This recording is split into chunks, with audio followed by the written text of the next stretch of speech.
By June 323 BC, a single Macedonian king controlled territory stretching from the Balkans to India.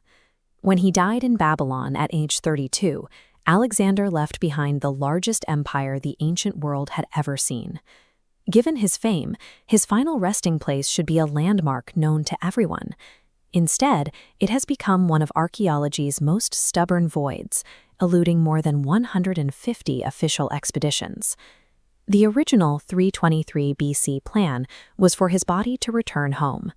A golden funeral carriage was constructed to transport his remains 2,000 miles back to Macedonia. But the body never reached Greece. One of his generals, Ptolemy, hijacked the procession in Syria and diverted it to Egypt, realizing possessing the king's corpse would legitimize his own new rule.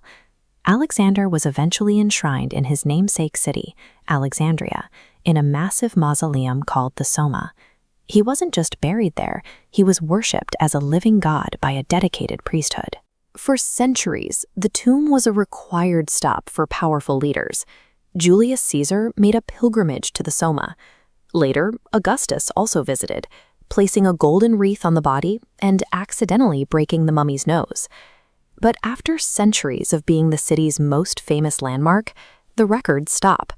By 400 AD, all contemporary mentions of the Soma's location vanish from the historical record. A massive gold-clad monument in the center of a major capital city doesn't just vanish without a trace.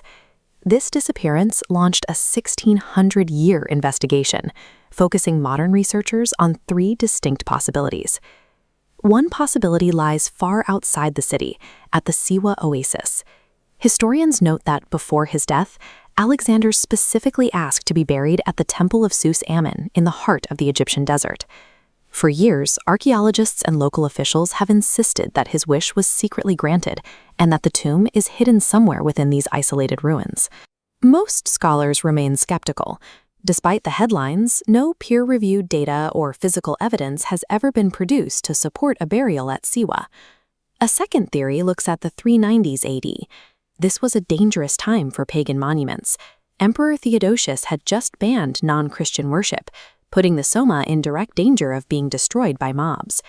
Suspiciously, right as Alexander's body disappears from the records, the city suddenly announces the discovery of the remains of Saint Mark, the founder of Christianity in Alexandria. Andrew Chugg suggests the body was rebranded as a saint, then stolen by Venetian merchants in 828 AD, who allegedly smuggled the remains out in a pork basket.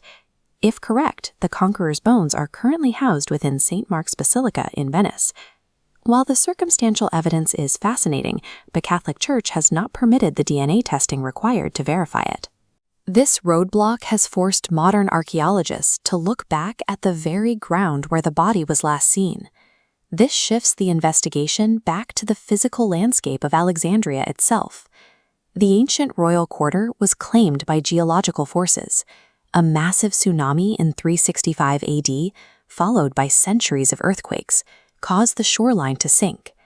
Massive sections of the ancient city were buried deep under the mud and concrete of the modern metropolis.